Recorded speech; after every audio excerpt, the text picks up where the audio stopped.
Mahkamah Konstitusi MK menyatakan pemerintah harus memisahkan anggaran makan bergizi gratis MBG dari anggaran pendidikan.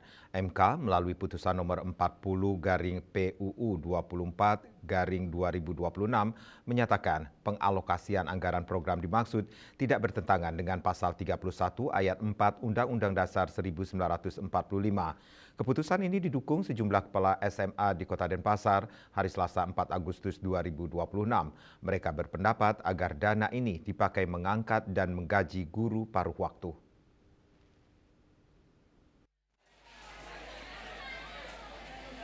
Di SMAN 7 Denpasar, program MBG mengalami stagnan sejak beberapa bulan terakhir. Nyaris anak-anak siswa tak lagi mendapatkan menu makanan gratis karena macet dari pemasoknya SPPG di Jalan Sari Gading.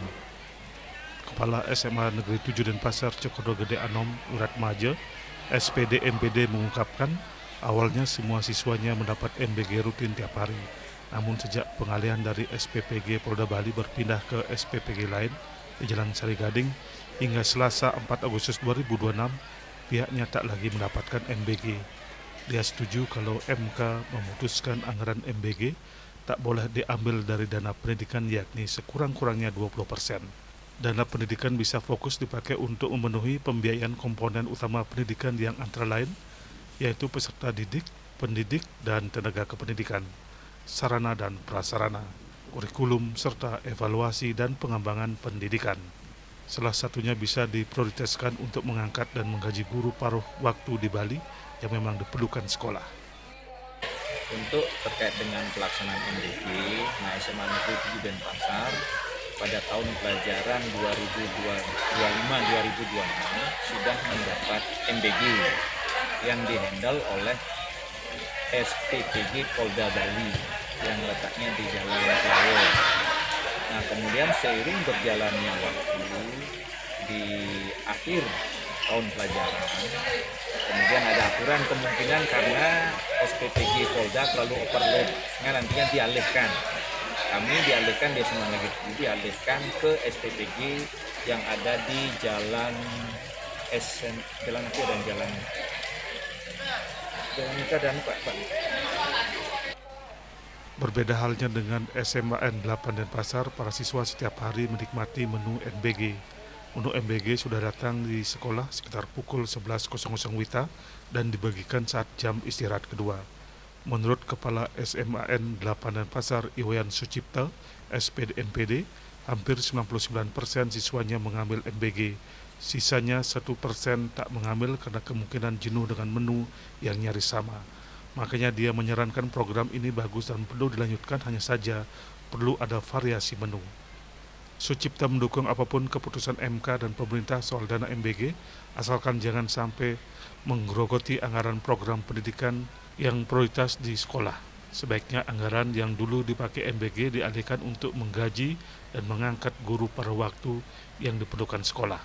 Apalagi Kota Denpasar, khususnya di SD dan SLTP, masih banyak kekurangan guru. Ya, MBG sudah berjalan sangat baik di sini di SMA Negeri 8 Denpasar. Jadi pertama itu masalah makanannya, ya, yang sudah tidak pernah lah ada makanan basi seperti dulu tidak ada. Jadi sudah dibuat mungkin detail, sudah dipantau terus gitu kan. Nah, cuman ya mungkin perubahan menu yang perlu lebih kontinu gitu ya. Artinya karena anak kalau sudah dikasih 2 kali aja sudah mungkin merasa bosan. Terus keputusan MK yang mengatakan bahwa dana MBG tidak boleh masuk ke dana pendidikan. Gimana menurut Pak? Kami di sekolah kan istilahnya menjalankan apa yang diputus oleh pemerintah. Jadi pada intinya kami tidak mempermasalahkan jadi sumber dana dari mana, yang penting kami dapat MBG sesuai dengan waktunya, kualitasnya tidak berubah. Nah, itu saja yang kami pentingkan. Apa perlu dana yang sebenarnya ke MBG kita pakai untuk membantu guru bantu di daerah yang terpencil, Pak? Kalau itu memungkinkan, masih ada anggaran, kami berharap. Jadi semoga saja pemerintah bisa. Jadi apalagi guru-guru honor yang mungkin masih ada yang mungkin belum sesuai kesejahteraannya bisa dibantu oleh pemerintah, ya kami sangat setuju dengan itu. Di sejumlah sekolah di Bali, program MBG memang diperlukan pada sebagian besar anak. Namun ada juga anak yang tak mengambil, akhirnya jatah untuk anak-anak dibagikan kepada guru dan karyawan sekolah. Swece Bali TV.